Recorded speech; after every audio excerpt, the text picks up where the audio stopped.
श्री स्वामी समर्थ. महाशिवरात्री अशा अत्यंत प्रभावी आपल्याला घरातील मुलांवरून आपल्या घरावरून ओवाळून एक वस्तू टाकायची आहे.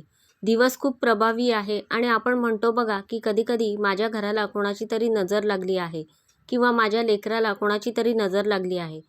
असं आपल्याला कधी-कधी वाटत असतं. तर बघा, तुमच्या घराला नजर लागली असेल किंवा तुम्हाला वाटत असेल तर मुलांवरून सुद्धा मुलं बघा कधी-कधी खूप हट्टीपणा करतात, तापटपणा करतात. त्यांना काही सांगितलं की त्यांच्याबरोबर ते उलटच करत असतात किंवा काही मुलं हुशार असतात पण ते एवढे चंचल असतात की एका ठिकाणी ते एक सेकंदसुद्धा शांत बसत नाही. घरातील मुलं किंवा इतर घरातली व्यक्ती सतत आजारी पडत असतात. असं काही जे आपण म्हणत असतो की नजर दोषाचा परिणाम झालेला असेल, तर असं वाटत असेल तुम्हाला, तर महाशिवरात्रीच्या दिवशी तुम्हाला घरावरून, घरातील प्रत्येकावरून ओवाळून ही एक वस्तू टाकायची आहे. खूप प्रभावी हा दिवस आहे. बघा, या दिवसाची अतिशय प्रभावी सेवा नंतर कुठले उपाय करता येतील, तर या उपायाविषयीची संपूर्ण माहिती जाणून घ्यायची असेल तर व्हिडिओ स्किप न करता संपूर्ण बघा. आणि चॅनलवर पहिल्यांदा आला असाल तर सबस्क्राईब करा आणि बेल आयकॉनला प्रेस करा, म्हणजे जेव्हाही मी नवीन व्हिडिओ अपलोड करेन त्याचं नोटिफिकेशन सगळ्यात आधी तुम्हाला मिळेल. आणि आता आपल्याला महाशिवरात्रीला रुद्र अभिषेक करायचा आहे. तुमच्याकडे महादेवांचे शिवलिंग असेल तर त्याच्यावर तुम्ही रुद्र अभिषेक करू शकता किंवा रुद्र यंत्र असेल तर त्याच्यावर सुद्धा तशीच सेवा करायची आहे. रुद्र यंत्र नसेल तर तुम्ही घ्या आणि सेवा करत जा.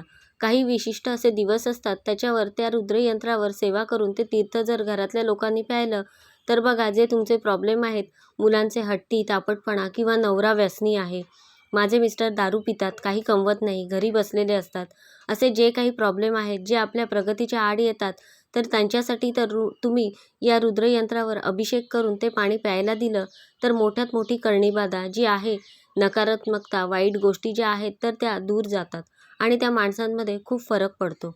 खूप पॉझिटिव्ह रिझल्ट आपल्याला बघायला मिळतो. तर बघा, महाशिवरात्रीच्या दिवशी तुमच्या देवघरामध्ये शिवलिंग नसेल तर ते स्थापित करा. रुद्र यंत्र नसेल तर ते सुद्धा तुम्ही स्थापित करू शकता. या वस्तू जवळपास तुम्हाला कुठे मिळाल्या तिथून तुम्ही घेऊ शकता.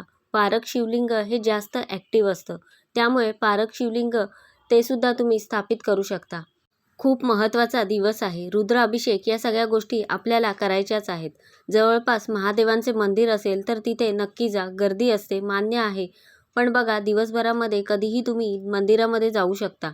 आता महत्त्वाचं म्हणजे माझा मुलगा किंवा माझी मुलगी खूप हट्टी आहे, ऐकत नाही, आणि अशा मुलांना आहे ना, किंवा अशा मुलांना मारून अजिबात काही समजत नाही. आपल्या वेळेसचा काळ वेगळा होता.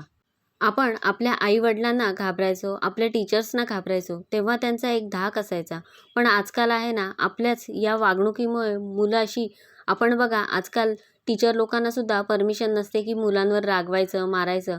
आपल्या वेळेस छडीसुद्धा मारायचे, पण आता तसं नाही आहे आणि त्यामुळे त्याचे सगळे वाईट परिणाम मुलांवर होतात. मुलांना कोणाचाही धाक नसतो, ते कोणालाही घाबरत नाही, ना आईला, ना वडिलांना, ना टीचर्सना, कोणालाही, शिक्षकांना ते घाबरत नाही. तर त्यामुळे अशा मुलांना मारलं तर त्यांचे अजून वाईट परिणाम होतात. ते काहीतरी विक्षिप्त वागतात. काय काय मुलं बघा, अगदी चंचल असतात, हुशार असतात, पण ते चंचल असतात त्यामुळे एक सेकंद स्थिर बसत नाही. त्यानंतर मुलांची आजकाल स्मरणशक्ती वाढवण्याची खूप गरज आहे, कारण त्यांचं इतकं कॉम्पिटिटिव्ह वर्ल्ड झालेलं आहे. तर त्यामुळे मुलांनी अतिशय चंचल, प्रत्येक गोष्टीमध्ये पुढे असणे तितकेच महत्त्वाचे आहे. तर तुम्हाला हा उपाय करायचा आहे. दिवसभरामध्ये घरामध्ये महाशिवरात्रीच्या दिवशी तुम्ही कधीही करू शकता. तर उपाय तुम्हाला घरीच करायचा आहे. सगळ्यात पहिले तुम्हाला सुतक असेल तर उपाय करता येणार नाही, कारण सुतकामध्ये आपण कुठल्याही देवांची अशी सेवा, पूजा वगैरे करत नाही. घरातल्या स्त्रीला जर मासिक धर्म असेल तर इतरांनी, म्हणजे बघा, घरामध्ये कोणी दुसरं आहे, वडीलसुद्धा असतात मुलांचे, त्यांनीसुद्धा केलं, पुरुषांनी, म्हणजे तरीसुद्धा चालेल, ठीक आहे. तर आता तुम्हाला काय करायचं आहे, जिथे देवाचं सामान मिळतं तिथे तुम्हाला पिवळी मोहरी मिळते. तुम्हाला हातामध्ये पिवळी मोहरी घ्यायची आहे. देवाऱ्यासमोर बसून अथर्व वेदोक्त वल्गा सूक्त तुम्हाला म्हणायचं आहे. त्यानंतर तुम्हाला महामृत्युंजय मंत्राचा जप करायचा आहे आणि त्यानंतर महादेवांना प्रार्थना करायची आहे. ज्या गोष्टीसाठी तुम्ही करताय तर ती गोष्ट महादेवांना प्रार्थना करून सांगायची आहे. मुलांसाठी किंवा घराला नजर लागली आहे, कुठल्या गोष्टीसाठी करताय, यासोबतच तुम्हाला शिव गायत्री मंत्र, ओम तत्पुरुषाय विद्महे महादेवाय धीमहि तन्नो रुद्र प्रचोदयात, हा शिव गायत्री मंत्र आहे, हा पण तुम्हाला म्हणायचा आहे. एक वेळ जमलं तर 1 वेळेस म्हणा किंवा 11 वेळेस म्हणायचं आहे. त्यानंतर पिवळी मोहरी जी आहे ती हातामध्ये धरून मुलांना उभं करून तुम्हाला 7 वेळेस ओवाळून तुम्हाला उतारा करायचा आहे. यावेळेस तुम्ही ओम नमः शिवाय या मंत्राचा जप केला तरी पण चालेल. जेव्हा तुम्ही उतारा करता तेव्हा क्लॉकवाईज करायचं आहे. वरून खाली येताना तुम्हाला ओम नमः शिवाय, ओम नमः शिवाय असा हा उतारा तुम्हाला करायचा आहे. आणि त्यानंतर ती पिवळी मोहरी अशा ठिकाणी ज्या ठिकाणी कोणाला त्रास होणार नाही तिथे फेकायची आहे. प्रत्येकासाठी वेगवेगळी पिवळी मोहरी तुम्हाला वापरायची आहे. त्यानंतर घरासाठी पण सेम घराच्या मुख्य दरवाजाच्या बाहेर उभं राहून हातामध्ये पिवळी मोहरी घेऊन तुम्हाला उतारा करायचा आहे. आणि त्यानंतर ती पिवळी मोहरी तुम्हाला टाकून द्यायची आहे. प्रत्येकासाठी सेपरेट पिवळी मोहरी घ्यायची आहे. एकच पिवळी मोहरी सगळ्यांसाठी वापरायची नाही. जिथे देवांचं सामान मिळतं ना तिथे अगदी तुम्हाला इझिली ती मिळून जाईल. ठीक आहे. आणि बघा यासोबतच तुम्हाला अजून एक उपाय म्हणजे देवाऱ्यासमोर तुम्हाला 1 ग्लास पाणी प्यायचे जे आहे तर ते पाणी ग्लासमध्ये भरून ठेवायचं आहे. पाण्यावर तुम्हाला उजवा हात ठेवायचा आहे आणि तुम्हाला पॉझिटिव्ह बोलायचं आहे. माझ्या मुलाची चिडचिड आता कमी झालेली आहे. त्याने जो काही अभ्यास केला आहे तो त्याला लक्षात राहत आहे. आता म्हणजे त्या गोष्टी झालेल्या आहेत असं आपल्याला बोलायचं आहे. आणि त्यानंतर महादेवांना तुम्हाला प्रार्थना करायची आहे. ज्या गोष्टीसाठी तुम्ही हा उपाय करताय की ती गोष्ट लवकर साध्य होऊ द्या, अशी तुम्हाला प्रार्थना करायची आहे.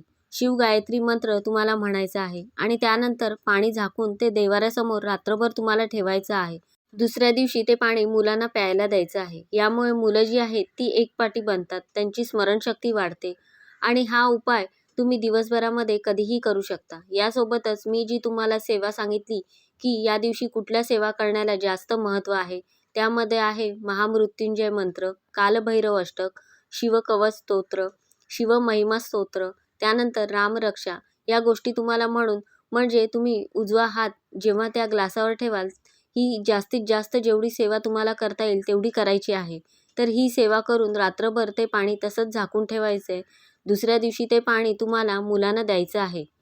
खूप प्रभावी सेवा आहे. आणि बघा आपण म्हणतो की लॉ ऑफ अट्रॅक्शन तर पाण्यामध्ये खेचून घेण्याची ताकद असते आणि त्याचाच आपल्याला फायदा करायचा आहे. हा दिवस महत्त्वाचा आहे. त्यामुळे अत्यंत प्रभावी असे उपाय करून आपल्याला जीवनातल्या समस्या सोडवण्यासाठी आपल्याला या दिवसाचा फायदा करून घ्यायचा आहे. तर अशा प्रकारे मी तुम्हाला संपूर्ण माहिती देण्याचा प्रयत्न केला आहे. कसा वाटला तुम्हाला आजचा व्हिडिओ मला नक्की सांगा. आवडला असेल तर लाईक करा, जास्तीत जास्त लोकांपर्यंत शेअर करा आणि असेच छान छान व्हिडिओ पाहण्यासाठी आजच आपल्या स्वामी माझे गुरु या चॅनलला सबस्क्राईब करा. धन्यवाद.